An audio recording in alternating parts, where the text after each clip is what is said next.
Hay temor en el mundo. Hoy día hay temor en el mundo. Una tormenta en el mar, ¿cierto? Es algo bien impresionante, pero hay dificultades. ¿Cuántos han estado en mar? En mar abierto.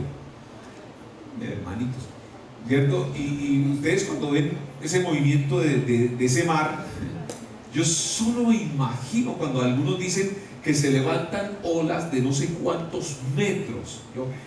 A mí me encanta ver ese programa, ¿cómo se llama ese programa de pesca peligrosa? Pesca peligrosa, me encanta porque estos barcos van a mar salpicado, a mar, o sea, a mar peligroso, ¿cierto? Y es helado, a tierras heladas para pescar ese famoso cangrejo de ellos, que eso es una mina de oro, ese cangrejo, ¿no? Y van allá a pescar esos. Y cuando miro esos barcos que se mueven de una forma a otra, yo digo, Jesucristo, eso se necesita tener sangre fría para estar ahí, ¿cierto? Estar montado en esas embarcaciones y no marearse, ¿cierto? Y capotear eso y estar allí. Bueno, estar en mar abierto, oído, con semejante olas de mar, eso produce bastante temor, ¿no? Eso bastante temor. Vamos a mirar, observar algo de este pasaje. Vamos a leerlo allí, ¿no? ¿Cierto? Y son tormentas de la vida que azotan a las personas en la vida. A veces son como esas olas, son impresionantemente grandes, pero aquí vamos a observar un pasaje de qué fue lo que hizo Jesús, ¿cierto? ¿Qué fue lo que hizo Jesús? Cómo Él demostró su poder, ¿cierto? Calmando una tempestad. Y esto nos va a dar unas muy buenas lecciones en el día de hoy. Marcos capítulo 4, 35, dice: aquel día, cuando llegó la noche, les dijo: pasemos al otro lado. Y despidiendo a la multitud, le tomaron como, ¿cierto? Le tomaron como estaba en la barca, y había también con él otras barcas, pero se levantó una gran tempestad de viento y echaba las olas en la barca de tal manera que ya se anegaba. Y él estaba en la popa durmiendo sobre un cabezal, y le despertaron y le dijeron: maestro, ¿no tienes cuidado que perecemos? Y levantándose reprendió al viento y dijo al mar: calla, enmudece. Y cesó el viento y se hizo grande bonanza, y les dijo: ¿por qué estáis así amedrentados? ¿Cómo no tenéis fe? Entonces temieron con gran temor y se decían el uno al otro: ¿quién es este que aún el viento y el mar le obedecen? ¿Cierto? Rápidamente vamos a ver, ¿cierto?, qué significa tempestad. Vamos a mirar: Jesús calma la tempestad. Vamos a mirar: maestro, ¿cierto?, no tienes cuidado que perecemos. Estos son subtítulos que tengo aquí. ¿Por qué estáis así de amedrentados? ¿Cómo no tenéis fe? Ese es otro puntico. ¿Quién es este que el viento y el mar le obedecen? ¿Cierto? Y por último, ¿cierto?, y dos puntos allí finales: reprendió al viento. Vamos a ver eso, reprendió al viento. Y por último, pues la importancia de la lección de hoy. ¿Está bien? De lo que hoy voy a compartir con ustedes. Muy bien. ¿Qué significa tempestad? ¿Cierto? ¿Qué significa tempestad? En el griego original, la palabra que se usa para describir, ¿cierto?, se usa para describir la tempestad es seísmos, ¿cierto?, de la cual proviene la palabra sismos, o sea, sismo. Y mire lo que está aquí, dice sismo, cuando nos referimos a un terremoto. Usualmente esa palabra se usa ahí. Cuando encontramos que la palabra, ¿cierto?, grande, también encontramos que la palabra grande, para referirse a las olas, proviene del adjetivo griego megas, ¿cierto? Grandes olas, megas, la cual sugiere algo agrandado 1.000.000 de veces. Agrandado 1.000.000 de veces. Por tanto, podemos entender la magnitud de aquella tormenta, la cual de manera súbita se había presentado con fuertes vientos estrepitosos, y hacían que se levantaran olas gigantescas que parecían que la barca se iba a hundir, Vamos a ver una imagen, ¿cierto?, que tenemos nosotros allí. Vamos a observar una imagen de Jesús ahí en la barca. ¿Ya? ¿Ustedes lo pueden observar? ¿Sí ven el tamaño de esa barca? ¿Sí en el tamaño? Ya después vamos a presentarle una imagen del tamaño, porque estamos hablando de una embarcación de 8 punto algo de metros de largo, oído, por 2.25 a 2.50 de ancho. Usualmente era 2.25 de ancho por 1.2 metros de altura. O sea, porque es que yo quiero mostrarles a ustedes qué tipo de embarcación tenía Jesús en este cuadro, ¿cierto? De esta narración, ¿cierto? De esto que sucedió, para que usted no piense que Jesús iba en un yate, en un transatlántico. Aló, no, él no iba en un crucero, ¿sí? ¿No? Y pues, ¿qué clase de embarcación tenía? Ok, entonces esto es lo que podemos observar allí, ¿no? Entonces, para ello Mateo señala que las olas cubrían la barca. O sea, lo que hemos leído dice que cubrían la barca, las olas. Mientras que Marcos, ¿cierto? Si ustedes leen Marcos y Lucas agregan que parecía que la barca, oído, iba a ser hundida. La barca iba a ser hundida. Ahora, yo quiero leerles a ustedes en la Nueva Traducción Viviente, aquí en la Nueva Traducción Viviente. Tengo aquí señalado mis pasajes. Lucas dice acá, dice así: cierto día Jesús le dijo a sus discípulos, crucemos al otro lado del lago. Así que subieron en una barca y salieron. Mientras navegaban, Jesús se recostó para dormir una siesta. Pronto se desató una tormenta feroz sobre el lago. La barca se llenaba de agua y estaba realmente en peligro. ¿Sí? O sea que la barca, ustedes ya podrán imaginar el tamaño de la barca y que se estaba llenando de peligro. Bueno, yo he estado mirando eso de pesca peligrosa y creo que el barco es más grande que ese. Y la verdad es que cuando uno mira esas olas y cómo golpean y cómo entran en el agua, ya se podrán imaginar qué situación tan difícil estaban pasando en esa noche, en ese tramo. Estaban pasando un momento muy, muy difícil. Bien, ¿sabe? Hay algo aquí interesante, y es que voy a hacer un paralelo con Jonás. Vamos a hacer un paralelo con Jonás, porque de alguna forma hay ciertas similitudes en la historia de Jonás. No sé si usted recuerda de Jonás, de la vida de Jonás, es cierto, el profeta Jonás, un profeta menor, y de Jesús hay similitudes, pero a la vez también es interesante ver que mientras que en la historia de Jonás él era el motivo de la tormenta, aquí en la historia de Jesús no es el motivo de la tormenta. ¿Aló? ¿Cierto? Jonás es el profeta y Jesús es el profeta. Es interesante, ¿no es cierto? Jonás es un profeta y él tipifica a Dios, representa a Dios. Pero aquí Dios mismo está en la barca, Jesús, y en ambos hay una experiencia de tormenta, ¿cierto? O sea, por un lado, observemos esto, Jonás capítulo 1, y vamos a mirar allí, ¿cierto? Este libro de Jonás, del profeta Jonás. Esta es una historia donde ellos se vieron también atrapados en una terrible tormenta. Jonás capítulo 1, 4 y 5, versículo 4 y 5, dice: pero Jehová hizo levantar un gran viento en el mar, y hubo en el mar una tempestad tan grande que se pensó que se partiría la nave. Jesucristo, se partiría la nave, ¿cierto? Dice allí, se partiría la nave. Dice, y los marineros tuvieron miedo, y cada uno clamaba a su Dios. O sea, era una embarcación donde había muchos paganos, idólatras que estaban allí. Y echaron al mar los enseres que había en la nave para descargarla de ellos. Pero Jonás, ¿cierto? En estos casos, usualmente cuando hay peso en la nave, tratan de sacar peso para hacer liviana la embarcación, y la embarcación flote, ¿cierto? Se mantenga a flote de manera más fácil.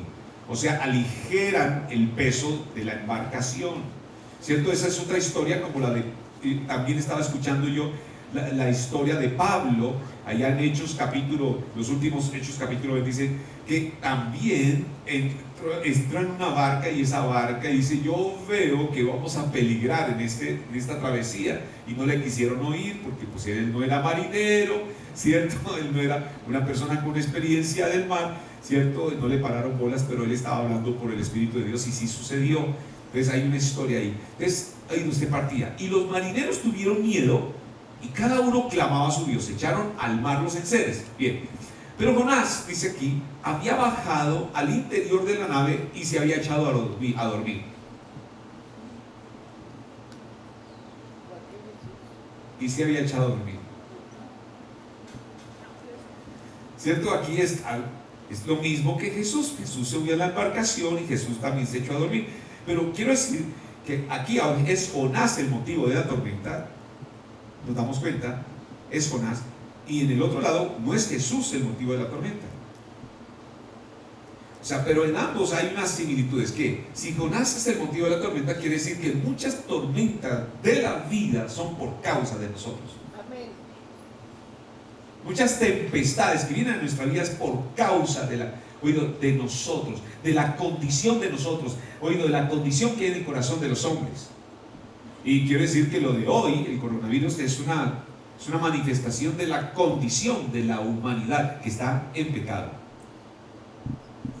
¿Nota eso? Entonces aquí hay una condición de Jonás, es bien interesante, ¿no es cierto? Y vamos a saltar al versículo 3, ¿cierto? 4, 5, el versículo 13.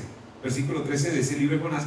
Y aquellos hombres, dice así, y aquellos hombres trabajaron para hacer volver la nave a tierra, mas no pudieron, porque el mar se había embravecido más y más contra ellos. Ahora, posiblemente los discípulos, como los marineros de la historia de Jonás, lucharon para estabilizar la nave. Oiga esto, no olvidemos que la mayoría de ellos eran pescadores experimentados criados en el mar. O sea, era gente de mar, era gente que tal vez ya habían tenido otros tiempos de experiencias con tormentas, ¿no? Y aquí nos damos cuenta que eran pescadores experimentados, ¿cierto? Pero tan grande era la tormenta que sus esfuerzos fracasaron. Curiosamente podríamos encontrar un paralelo, ¿cierto?, con la historia de Jonás, donde los marineros, al verse afligidos, lucharon porque la nave no se hundía mientras que Jonás dormía. Igualmente la escritura dice que Jesús dormía, ¿cierto? Pero él dormía, ¿cierto? Ambos están durmiendo en tormentas. Entonces los discípulos entraron en gran pánico. Nos damos cuenta, tanto los marineros en la historia de Jonás como también los discípulos aquí en la embarcación entraron en pánico. En Mateo dice que los discípulos clamaron: Señor, sálvanos, que perecemos. ¿Cierto? Yo creo que no dijeron así: ay, Rabí, maestro, ¿nos salvas? Es que vamos a morir. No, gritaron, y más en el mar, con todo ese ruido, con toda esa bulla de las olas, de la tempestad. Eso ruge. ¿Han oído cuando el mar ruge? Algunos me dicen que el mar ruge. Bárbaro. Yo no quiero estar ahí. Créanme que yo he estado en el mar abierto, y solo el pensar que yo me pongo a pensar el caer al mar y quedar uno de náufrago en el agua, hermano. Y es que el mar tipifica el infierno. ¿Sabían ustedes eso? Y tipifica el infierno. El mar tipifica el infierno, ¿cierto? El solo caer uno ahí en alta mar, así, no hay nada, ni flotador ni nada. Usted solo piense que ¿qué me va a comer por debajo? ¿Cierto? ¿Qué gran tiburón me va a chupar? ¿Qué gran pulpo? ¿Qué gran pez? ¿Cierto? Me va a morder, me va a comer. Bueno, sálvanos que perecemos. Marcos dice que ellos gritaban: Maestro, ¿no tienes cuidado que perecemos? Mientras que Lucas dice que ellos diciendo: Maestro, maestro, ¿cierto? ¿Qué perecemos? Sea como sea, debió haber un sinfín de gritos clamando ayuda a Jesús, a tal punto que le interrumpieron su sueño.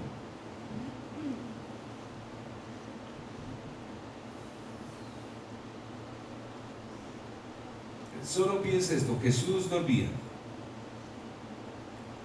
la embarcación se está negando, o sea, otros se estaba llenando de agua. O sea, ni el movimiento del mar, ni el rugido de las tempestades, oiga eso, ni el rugido de la tempestad, ni el movimiento del mar, ni el agua que le estaba cayendo encima a él, porque miren la clase de barco. Él estaba durmiendo en la popa, o sea, es proa y popa, o sea, estaba durmiendo en la parte de atrás, Él está durmiendo, y el agua le está cayendo encima, y dormía. O sea, ¿qué fue lo que despertó a Jesús? Los discípulos, la gritería de ellos. Y pues se dirigieron a él, ¿cierto? ¿Cómo lo hubiera dicho millennials en este tiempo? ¿Cómo le hubiera dicho un chico hoy en este tiempo?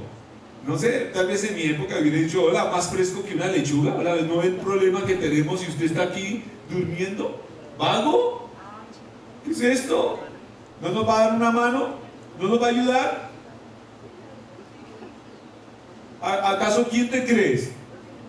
¿Quién te crees?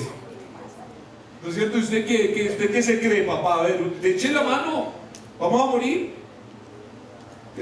Vamos allí.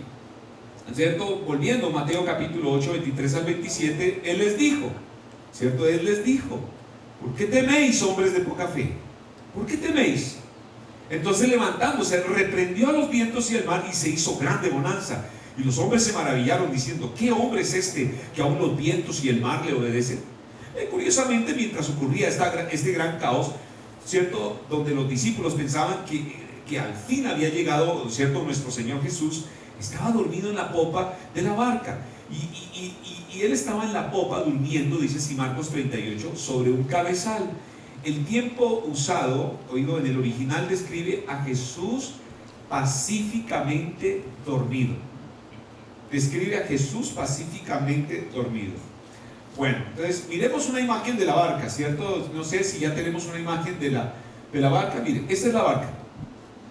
¿Sí ven que no es un yate? 8 punto algo de metros de largo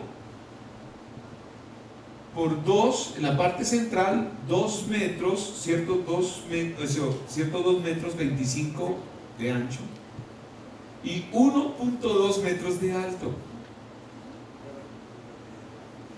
Y Jesús estaba durmiendo no en la parte delantera, sino en la parte de atrás de la embarcación. Ese es más o menos un tipo de la barca. ¿Dónde estaba Jesús? Diga, y Jesús pacíficamente dormía. Ok. Ahora, esto nos ofrece un lindo cuadro, ¿es cierto?, que contrasta con la escena de los abatidos discípulos, ¿cierto? Había trabajado arduamente y estaba muy cansado Jesús, ¿cierto? Ya que, no olvidemos de que Él es el hombre perfecto, o sea que Jesús fue 100% hombre, y también Jesús se cansaba, Jesús le daba hambre, Jesús lloraba, ¿sí? O sea, Él era 100% humano, 100% hombre. Además, ahora, hay algo aquí que vemos de Jesús. No le era difícil quedarse profundamente dormido porque su confianza en el Padre Celestial no vacilaba. O sea, en otras palabras, ¿por qué podía dormir tan tranquilo? Dice que Dios a su amado dará el sueño. ¿Se han leído eso? Dios a su amado le dará ¿qué? El sueño. Yo conozco personas que están graduadas en la Universidad del Sueño, aman el sueño, duermen parados, duermen sentados, ¿cierto? Duermen todo el tiempo. Interesante eso. Ahora, ¿qué está diciéndonos aquí? Dice, ni el rugido del viento, ni la embestida de las olas, y ni siquiera el balanceo brusco y continuo del barco pudo despertarlo. Tenía un claro entendimiento.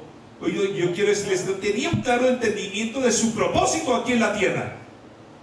Yo quiero decirles, creo que sabía que él no moriría ahogado en una tempestad. Él no moriría ahogado en una tempestad. O sea que Jesús tenía conocimiento de su propósito eterno. Y es como yo les digo a ustedes, hermanos, yo no voy a morir, ay, pastor Lambraño, para mucho tiempo, porque el Señor no me ha revelado que voy a partir de la tierra. Y hay mucho que hacer en esta tierra, más que en el cielo. Ahora, en este tiempo. ¿Qué seguridad tú tienes del propósito? Cuando uno está haciendo la voluntad de Dios y le está agradando al Padre, usted tiene seguridad. Tiene seguridad. Eres inamovible cuando usted conoce muy bien el propósito por el cual Dios te trajo a la tierra. Pero cuando usted no sabe eso, cuando usted no tiene ni idea para qué usted está parado aquí en la tierra,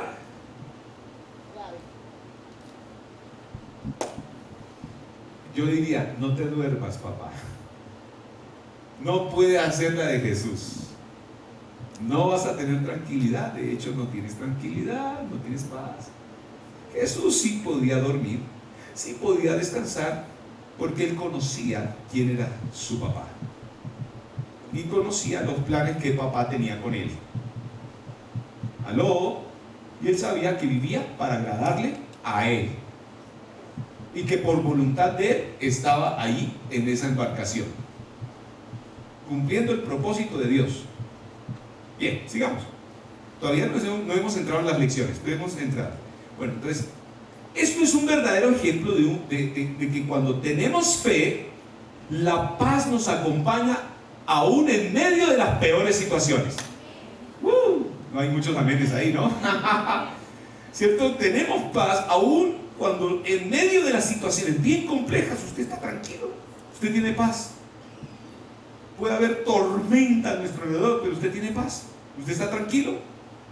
En la historia de Jonás, oído, los marineros despiertan a Jonás, ¿cierto? Y al echar suertes se dan cuenta que la tormenta se debía a la presencia del profeta en su barco, y fue allí donde les declaró que huían del Señor, y ellos le preguntaron qué podía hacer para remediar la situación. O sea que por el lado de Jonás, él está huyendo de hacer la voluntad de Dios. Es cuando vemos que los hombres causan tempestades y tormentas cuando no quieren hacer la voluntad de Dios. Tú experimentas tormentas en la vida, situaciones difíciles, ¿cierto? Y ese es un llamado de atención. ¿Por qué? Para revisar si estamos en los caminos correctos y agradándole al Señor. Es un llamado. Y tenemos que hacer un pare y tenemos que meternos a hablar con Dios. Miren lo que nos dice Jonás 1, 11 y 12. Miremos lo que nos dice allí, ¿no? Porque ellos allí dijeron, ¿qué fue lo que pasó? ¿Cierto? Echaron suertes y declaró, él les dice así, y le dijeron, ¿qué haremos contigo para que el mar se nos aquiete? Porque el mar se iba embraveciendo más y más. Y les respondió, tomadme y echadme al mar, y el mar se os aquietará. Porque yo sé, diga, porque yo sé que por mi causa ha venido esta gran tempestad sobre vosotros. ¿Ya? ¿Cierto? En esto usted tiene que observar de dónde vino el coronavirus.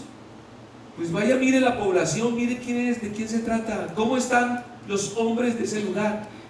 Pero ahora, como se ha contaminado, pues ya muchos países y pues, el mundo contaminado con el tema, pues usted debe pensar, ¿en qué condición está la humanidad, oído, para recibir al coronavirus? O sea, nosotros mismos propiciamos. Se dice que ha sido por causa de los alimentos, ¿cierto?, de animales como el murciélago y como otros que son animales contaminados y que se contaminan también y que así mismo están comiendo los humanos. ¿Cierto? ¿Qué no se habla de los chinos? ¿Cierto? ¿Qué es lo que no comen? Todo lo que se mueva es para comer.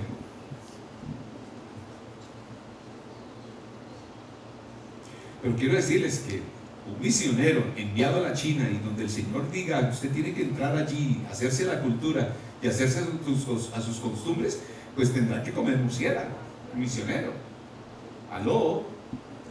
Porque la palabra dice que aunque comiere o aunque viviere cosa mortífera, no le hará daño. Y el Señor nos habla. O sea, ¿qué quiere decir esto? Aún Dios puede santificar lo inmundo.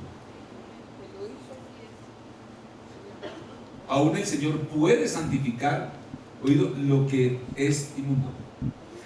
Voy a hablarles de otro texto, ¿cierto? Jesús está, ¿cierto?, manifestándose, o Dios se manifiesta a través de una visión, un éxtasis, donde Pedro está en la azotea y Pedro ve que se despliega un pergamino y ve animales cuadrúpedos y de reptiles, y, o sea, en otras palabras, está viendo la lista de animales inmundos que en el Antiguo Testamento el Señor prohíbe comer.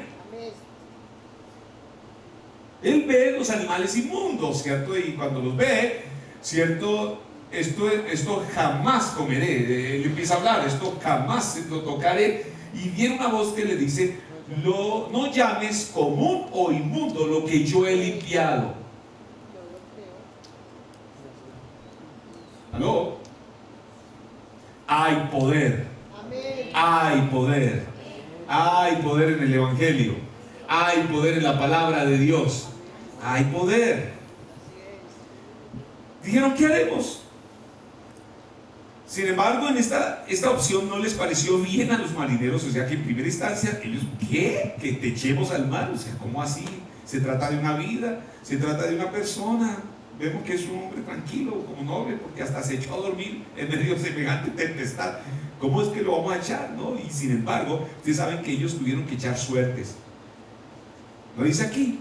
Sin embargo, esta opción no les pareció bien a los marineros porque decidieron seguir combatiendo con sus propias fuerzas.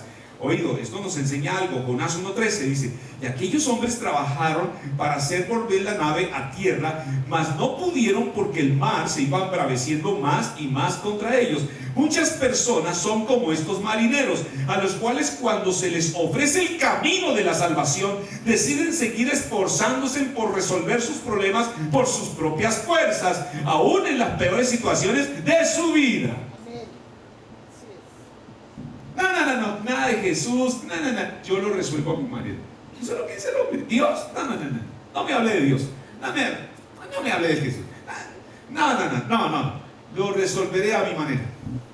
Eso nos muestra este mismo cuadro, no es nada diferente.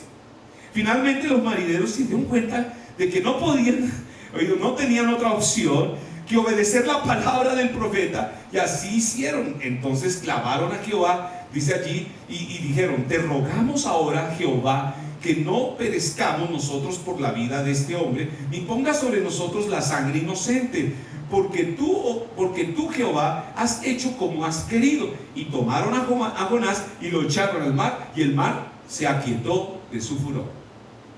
¿Cierto? Está en Jonás 1, 14, 15. Ahora podemos ver cómo el sacrificio de un hombre salvó la vida de todos los marineros. Así el sacrificio de Cristo salva nuestras vidas y nos da la victoria sobre nuestros problemas. ¿Cuántos dicen amén ahí? Ahora volviendo a nuestra historia original, ¿cierto? Dice acá, vemos a Jesús despertando de su sueño y entonces le reprendió por su falta de fe. ¿Por qué teméis, hombres de poca fe?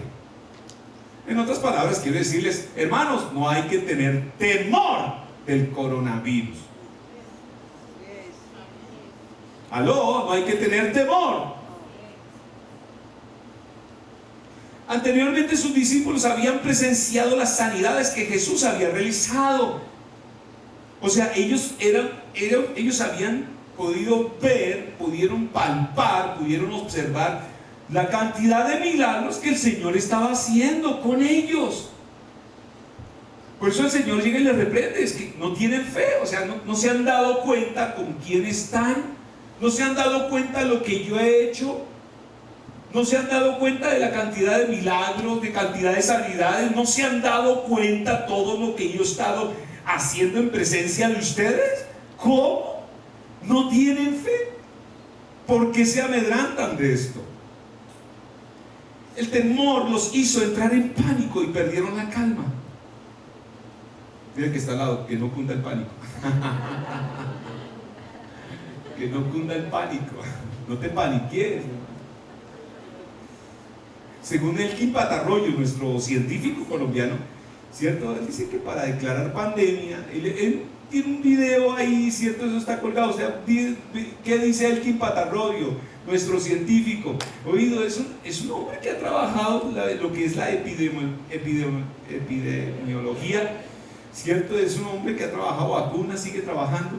Él llegó a decir, en lo que yo observé, él llegó a decir, la malaria ha matado más gente, la malaria ha matado más gente, ¿cierto? Y en ese cálculo que hizo ahí dice, hermano, lo que ha muerto hasta ese momento, los que han muerto allá en el país oriental, es como el equivalente de 1.500 personas diarias que mueren por malaria. Y sin embargo todavía estamos combatiendo la malaria. ¿Ya? Él como que trata de decir que no cunda el pánico.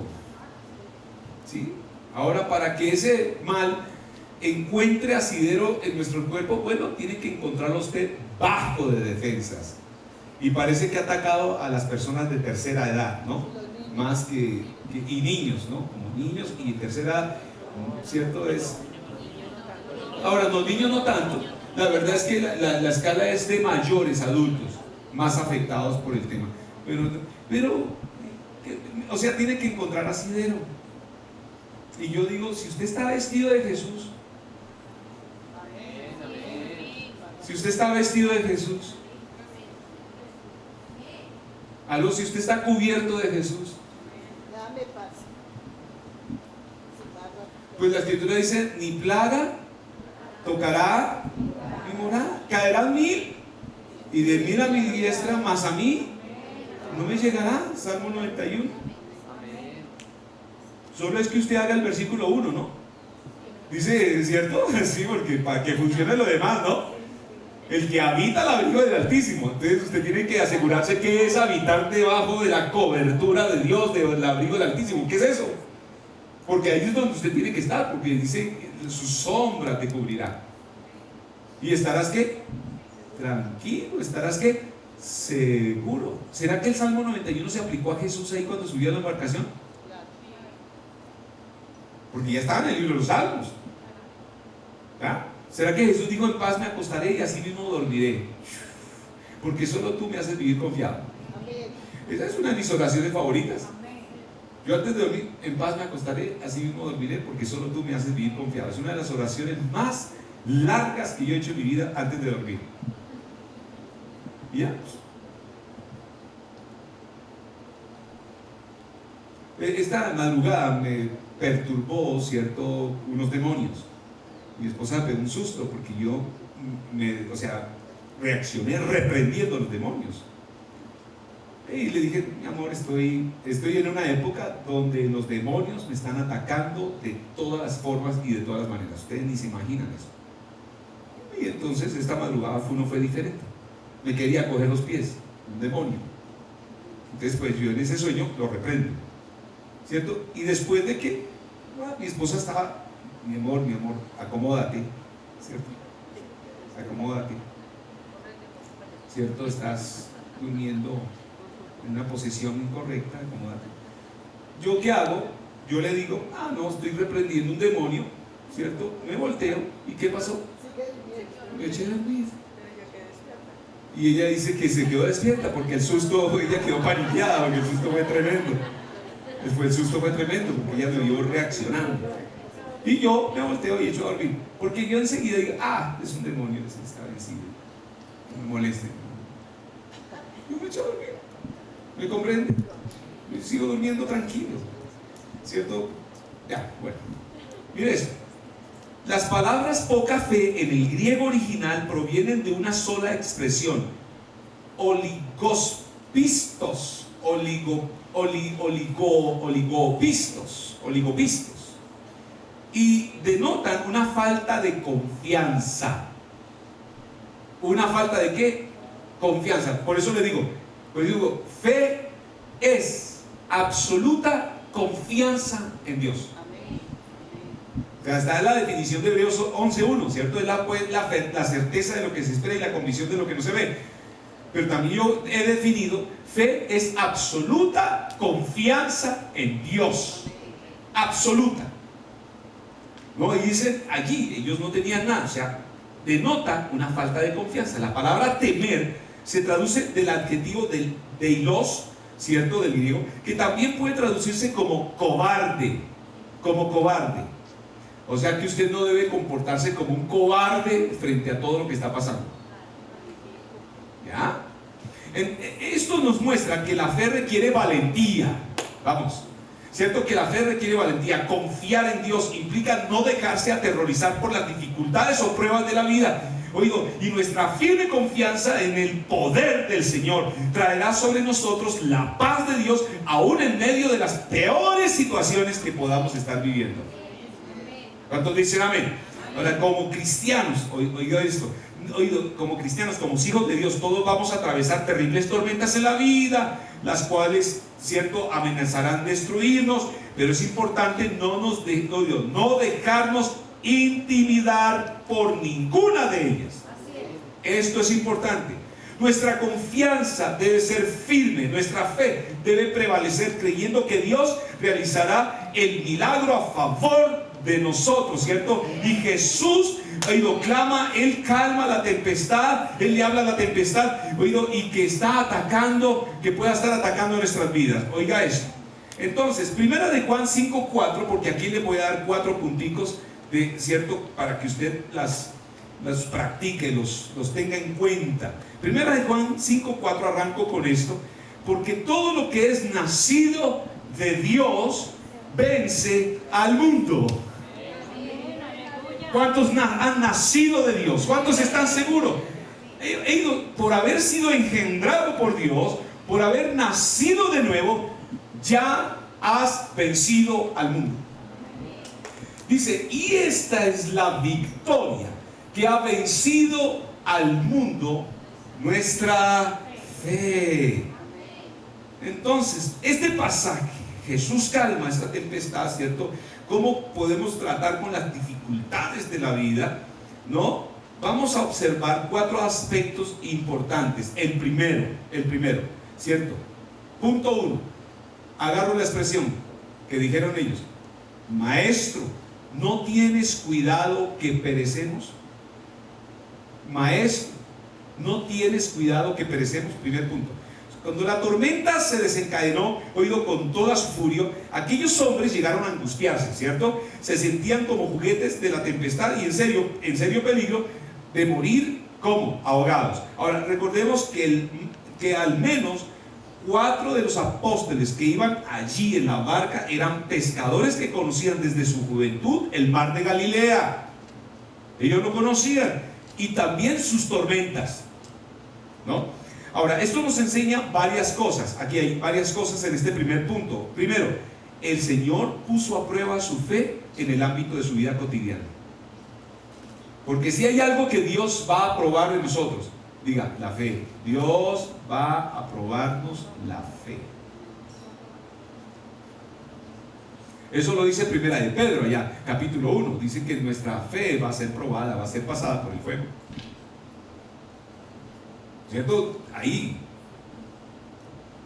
¿Cierto? En la vida cotidiana. Segundo, las tribulaciones y pruebas de la vida nos muestran nuestra inutilidad e incapacidad aún en aquello que pensamos dominar bien. Ojo eso, oiga esto. Las tribulaciones y pruebas de la vida nos muestran nuestra inutilidad e incapacidad aún en aquello que pensamos dominar bien.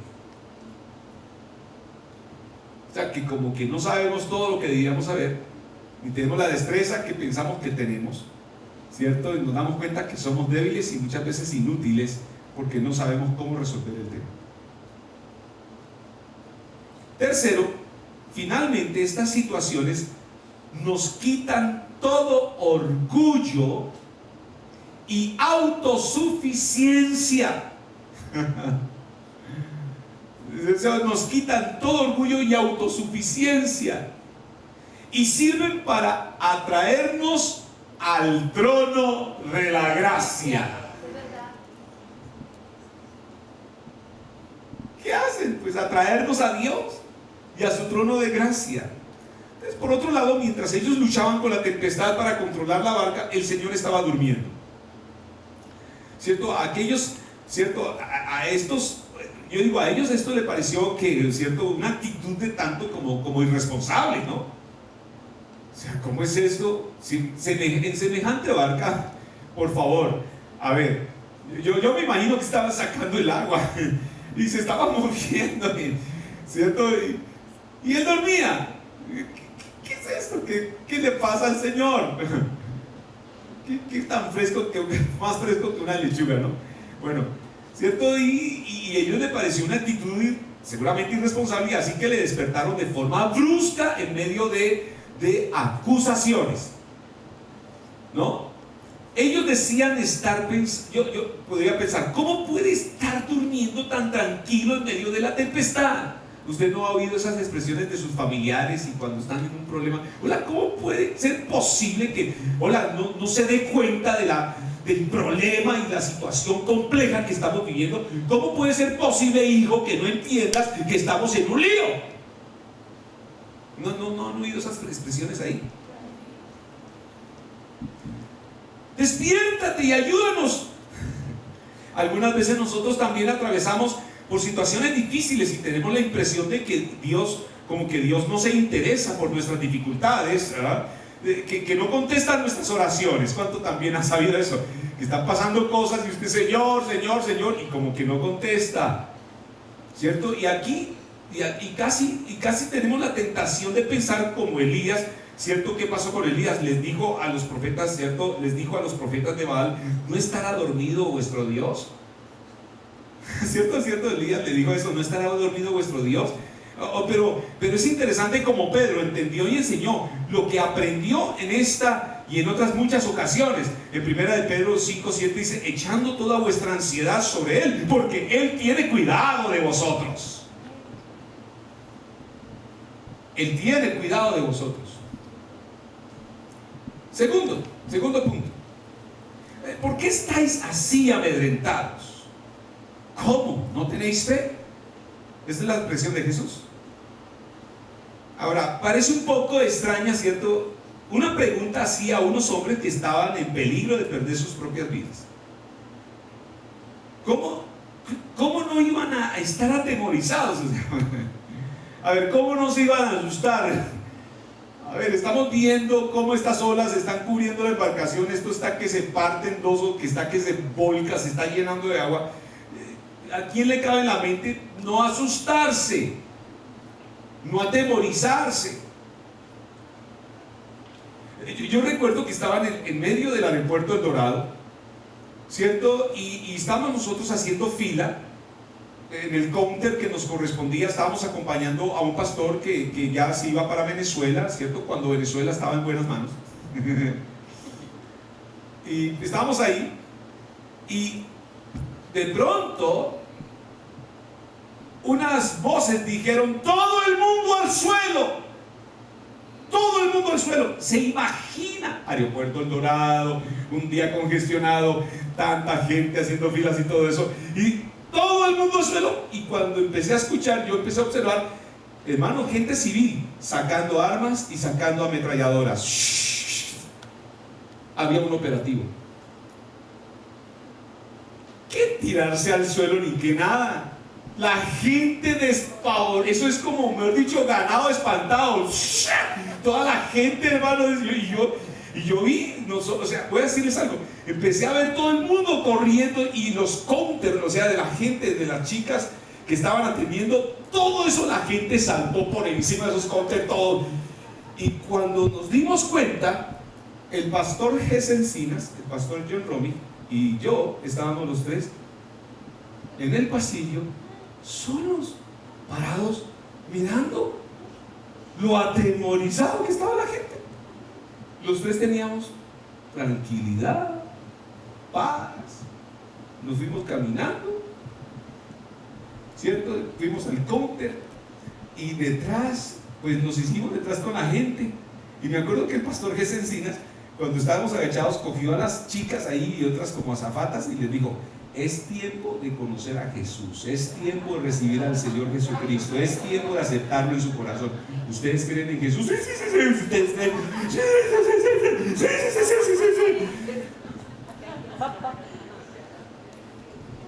Pero nosotros, paz, una tranquilidad.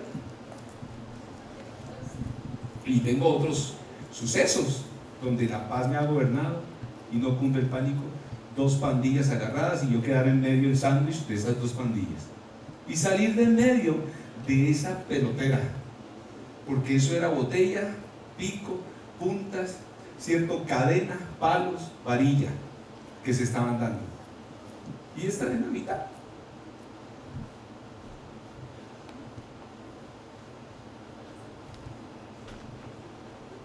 Y una voz por allá, 2 cuadras, mi mamá, porque ella estaba conmigo, pero ella sí salió como alma que lleva al Señor. Cuando vio ese problema, ¡mi hijo! ¡Mi hijo!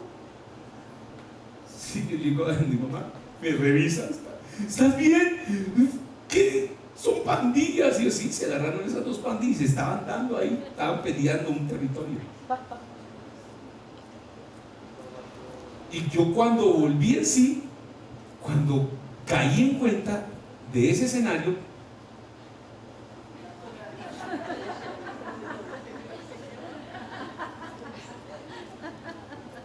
pero en ese momento, la paz de Dios que sobrepasa todo entendimiento guardó mi corazón y mi mente en Cristo Jesús.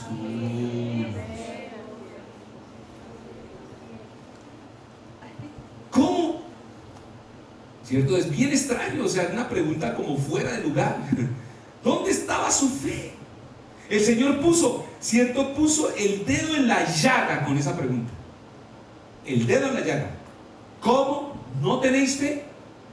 El mayor peligro, oído, no era el viento o las olas, sino la evidente incredulidad de los discípulos.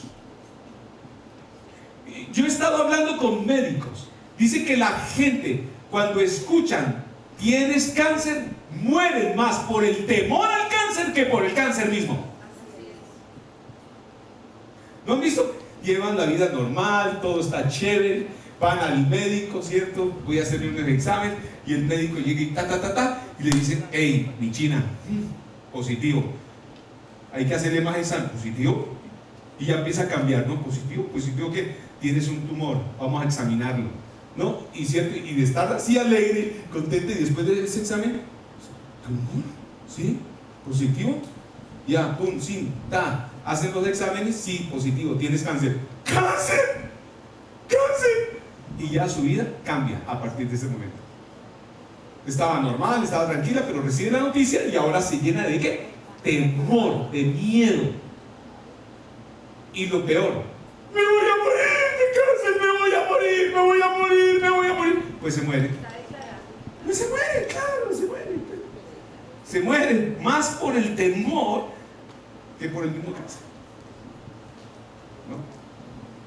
Jesús tocó, metió el dedo en la llaga, ¿cierto? Y esto es por la incredulidad que había en ellos. Así el Señor indicó algo que ocurre con mucha frecuencia. Nuestros mayores problemas están en nosotros, oído, y no en nuestro entorno. ¿Sí nota eso?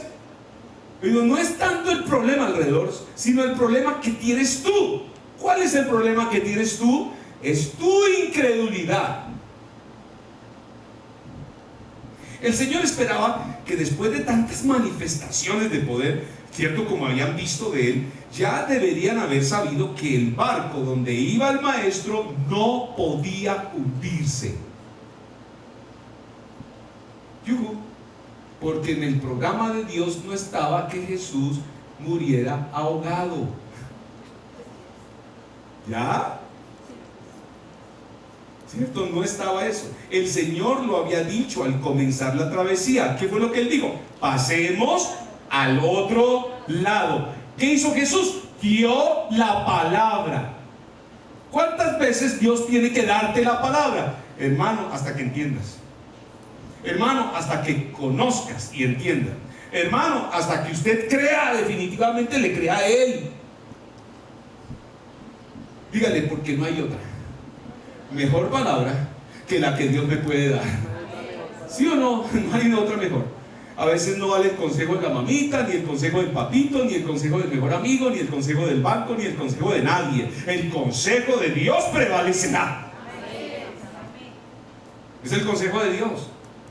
Pasemos al otro lado. Él dio la palabra. Esto tendría que haber sido una garantía para ellos. Oigo, pero el problema fue que se dejaron llevar por sus sentimientos y emociones.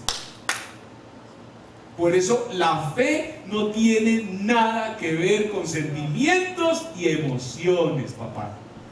No tiene nada que ver. Oído, es lo peor en una situación de dificultad es usted meterle consentimiento, papá. Es lo peor que usted puede hacer. Oído, usted meterle sentimiento, emociones, grave, grave, papá, ya llevas la de perder. Porque la fe no tiene nada que ver con sentimientos ni emociones, ni tiene que ver con la razón. De hecho, la razón es un gran enemigo de la fe. Es uno de los grandes enemigos de la fe. Entonces, oído, en vez de darle lugar a la palabra de Dios, se dieron a los sentimientos y emociones, ¿cierto? Y es lo que pasa en muchas relaciones. Se dan a los sentimientos y emociones y se olvidan de la fe. La fe es lo más importante en la vida de esa niña. La fe es lo más importante en la vida de ese joven. La fe, la fe, la fe. Oído, porque con la fe van a estar en el lugar correcto, con la fe van a estar en el lugar adecuado, van a estar en el ambiente correcto, oído, donde Dios puede operar, donde Dios puede hacer un milagro, donde Dios puede.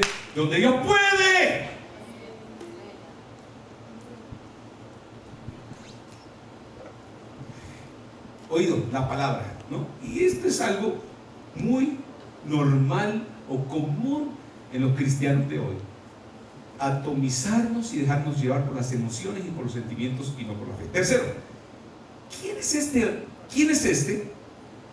La respuesta de Dios, que aún el viento y el mar le obedecen. Tercer aspecto. Pero aún, dice aquí, no había otra cosa que debían aprender, ¿cierto? Pero aún había otra cosa que ellos deberían aprender en esta historia. El hombre que dormía sobre el cabezal era nada más ni nada menos que Dios manifestado en carne. O sea, tenían a Dios ahí, en la barca, manifestado en carne. Tenemos que conocer a Dios. Mira, tenemos que conocer a Dios. Yo tengo que conocer a Dios. ¿Cierto? Venimos nosotros, escuela por diseño, discipulados, tenemos que conocer a Dios, tenemos que conocer a Dios, tenemos que conocer. Cuando se levantó, oído, con una autoridad natural, mandó al viento furioso y al mar embravecido que callaran, e inmediatamente se hizo ¿qué? Grande bonanza. Mire esto. Ellos debieron haber recordado las palabras del salmista, Salmo 89. 8 y 9, veamos ese salmo, Salmos 89, 8 y 9, dice: tú tienes dominio sobre la braveza del mar, cuando se levanta sus ondas, tú las sosiegas. Estaba escrito, estaba dicho, y estaba hablando el salmista. Oído, tú tienes dominio sobre ¿qué? Sobre la braveza del mar. Cuando se levantan sus ondas, tú las sosiegas. ¿Cierto? ¿Qué sucede cuando usted es una mujer de fe? ¿Qué sucede cuando usted es un hombre de fe? Cuando vienen las tormentas, usted conoce la palabra. Usted conoce lo que está escrito. Y por eso usted está tranquilo, confiado. Por eso diga, hay que conocer a Dios. Hay que conocerlo a Él. Oigo, y el medio para conocerlo a Él es a través de su palabra. ¿Cierto? Es que nos enseñen la palabra. Es que, oigo, comamos su palabra. Es que nos alimentemos de su palabra. La fe es por el oír y el oír por su palabra. ¿Cierto? Romanos 10:17. Oigo, es la forma como nosotros podemos observarlo. Tenemos que conocer a Dios, ¿cierto? Tenemos que mirar qué dice su palabra. Este incidente abrió los ojos y las mentes de los discípulos a la majestad de Jesús. Intuyeron que estaban en la presencia de Dios. Oído, pero sus mentes no podían entenderlo con facilidad. ¿Cómo podían pensar que Jesús, que hacía un momento dormía agotado en la popa de la barca, era el eterno Dios? ¿En qué mente cabe? Así que cuando la tempestad se calmó, nuevamente volvieron a tener temor, pero en esta ocasión ya no era por las olas y el mar embravecido, sino por la majestad, sino por el poder, la presencia de este divino Salvador que estaba allí, Dios hecho carne. Tuvieron temor y temblor. ¿Ante quién estamos? Hay que conocer y entender a Dios en nuestra intimidad con Él. Amén. Así Hay que conocerlo y entenderlo. Y por eso usted puede caminar seguro en esta vida. Aunque ande en valle de sombra de muerte, no temeré mal alguno. Ni pestilencia que en medio del día destruya, ni mortandad. Dice así, Salmo 91, ¿no es cierto? El que habita al abrigo del Altísimo morará bajo la sombra del Omnipotente. Diré yo a Jehová, esperanza mía, castillo mío, mi Dios, en quien confiaré. Él me librará, Él me libra del lazo del cazador, de la peste destructora. Con sus plumas me cubrirá y debajo de sus alas estaré seguro. Escudo y adarga es su verdad. No temeré al terror nocturno, ni saeta que vuele de día, ni pestilencia que en medio del día destruya. Porque caerán 1000 y 10.000 a mi diestra, mas a mí no me tocará, no me llegará. Usted tiene que declarar eso. Tiene que desarrollar confianza, denuedo. Oído, para eso tiene que conocerlo. Porque no es que usted ahora se vaya, así como dijo el pastor John David, el que habita al abrigo del Altísimo morará bajo la sombra del Omnipotente. Ay, ¿qué es lo otro que sigue? Hay que leerlo. No es una relación personal, es intimidad con Él. Es que pasamos tiempo con Él y lo conocemos. Amén. Y entendemos. Amén. Quién es Él. Y por último, reprendió al viento, ¿cierto? Reprendió al viento. Ahora, ¿sabe? Hay una similitud en la expresión que Jesús, hay unas palabras que Jesús casi siempre se repite cuando Él enfrentó diferentes tempestades y tormentas. Con los endemoniados gadarenos, Jesús, cuando los observó, Él ya venía diciéndoles: salgan de ese hombre. Orden. ¿Cierto? En otras donde se manifestaron demonios, Jesús le decía: calla, sal de él. Calla, sal de él. Era una orden.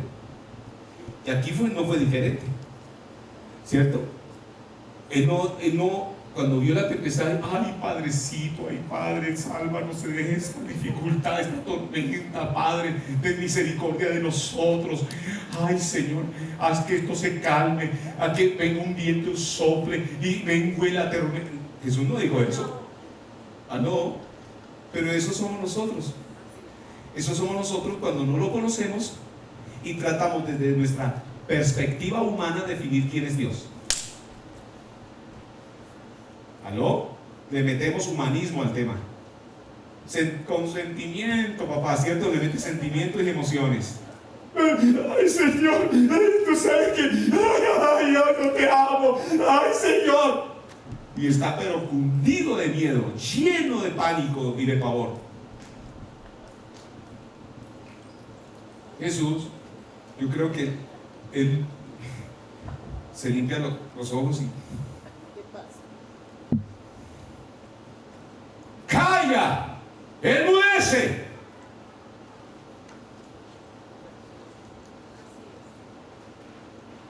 Autoridad es el último punto. Autoridad. El Señor no se presentó como los demás profetas que oraban a Dios para que se dignara dominar los elementos adversos, sino que intervino como si fuera Dios. Pues es Dios. Algunos han notado que las palabras que usó en este caso fueron exactamente las mismas palabras con las que reprendió al demonio que había interrumpido, ¿cierto?, en la sinagoga en Capernaum, ¿cierto? Allí, Marcos 1:25, lo mismo, dice: calla, silencio, sal de él. Vivimos en un mundo, oído, que es letalmente hostil, oído, a la vida humana por causa de la caída, y solo el hecho de que Cristo sea su sustentador, Hechos 1:3, hace posible su supervivencia. O sea, en otras palabras, este mundo no es dominado por Satanás, oído, y por la iniquidad que hay en el corazón de los hombres, por la presencia de Cristo en la tierra. En otras palabras, diga: por mi presencia como hijo de Dios en esta tierra, por la iglesia de Cristo en esta tierra, este mundo no se sume en completa oscuridad. Oiga esto.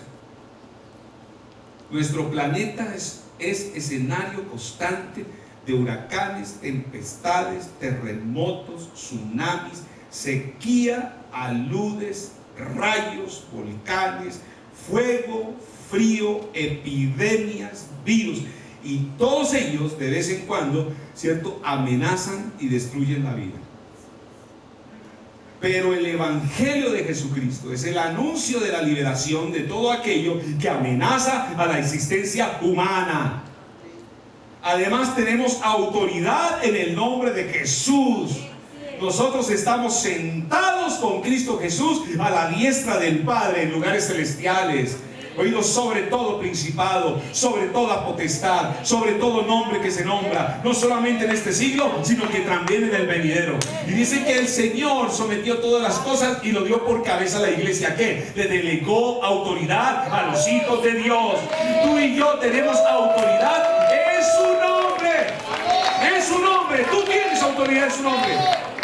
Entonces, cuando escuche una noticia de estas, ¿usted qué debe hacer? Conociendo a Dios, conociendo su palabra, es pararse firme con autoridad y decir: coronavirus, le prohíbo. Amén, así es. ¿Aló? En el nombre de Jesús, salir. Así es. No tocar. No tocar mi familia. No tocar mi cuerpo. No tocar mis hijos. No tocar mi tierra. No tocar mi casa, no tocar mi ciudad, no tocar mi nación. La iglesia tiene que pararse en autoridad. Ese espíritu de muerte se va. Ese espíritu de muerte no opera en nosotros. No aceptamos, rechazamos en el nombre de Jesús. Se va, sale, se seca, no opera. Vamos, ponte de pie. Sí, es cierto, ponte de pie. ¿Qué debes hacer? Dígale que está al lado: ejercer autoridad. Si usted conoce a Dios, ¿cierto? Usted ejerce autoridad. ¿Sí o no? Si usted conoce a Dios y si Él está contigo, ¿quién contra ti? Mayor es el que está en nosotros que el que está en el mundo. Mayor es el que está en mí que el que está en el mundo. ¿Cierto? ¿Qué debes hacerle? Pues como iglesia, levantarnos en fe, levantarnos en autoridad. Y así como hizo Jesús: calla, enmudece. Que hay, que muerte. Calla, enmudece. Te prohíbo. Sales en el nombre de Jesús. Ni plaga tocará mi morada. Yo habito al abrigo del Altísimo. Estoy bajo la sombra del Omnipotente. Amén. Dice: ni pestilencia que en medio del día destruya. Porque yo estoy protegido por Dios, protegido por el Señor. Pero además tengo la autoridad que me ha delegado en su nombre. Cierto, en su nombre echaremos fuera demonios, hablaremos nuevas lenguas, impondremos las manos sobre los enfermos y ¿qué? Y sanarán. Sigamos haciendo productivo el Evangelio. Oídos, sigamos sirviendo a nuestro Señor, a nuestro Rey, que Él paga bien. Él es fiel. Amén. Él cumple su palabra. Párate en autoridad en el nombre de Jesús y no permitas ser amedrentado, ¿cierto?, por las noticias que hay en este mundo. Por la noticia que los incrédulos, ¿cierto?, pues desarrollan, que transmiten, pues no conocen a Dios. Pero nosotros sí conocemos al Señor. Sí conocemos. Él está a nuestro favor. Él está a nuestro favor y jamás en contra. ¡Aleluya! ¡Aleluya! Amén. ¿Y cuántos le alaban? ¿Y cuántos le adoran? ¿Y cuántos pueden declarar su confianza en Él? Tú eres mi fuerte confianza, Señor. En ti está anclada mi alma. Mi mente está anclada a tu palabra. Mi corazón, Señor, aleluya, está anclado a tu verdad. Gracias te damos, Señor, que tu verdad sea la que sea levantada en nosotros, prospere en nuestra vida, Señor. Gracias por guiarnos en estos días, por guiarnos en este tiempo, por contar con tu Espíritu Santo. Señor, gracias porque tú fortaleces nuestro hombre interior a través de tu Espíritu. Gracias porque tú nos levantas en la fe al darnos el alimento, la bebida espiritual de tu palabra. Señor, para darnos aliento, para darnos vigor, para darnos salud espiritual. Gracias, Señor, por una iglesia saludable. Gracias por una iglesia fuerte en la fe, que avanza, que conquista, aleluya, que sabe pelear la buena batalla de la fe, aleluya, que conoce quién eres tú, el Todopoderoso, el Todosuficiente, el Salvador del mundo, el Sanador de sanadores, el gran médico de médicos, aleluya, el Eterno, el Misericordioso, aleluya, el Santo de santos, el principio y el fin, el Alfa y la Omega, el sustentador del universo. Aleluya, aleluya, aleluya. Te alabamos a ti, te exaltamos a ti.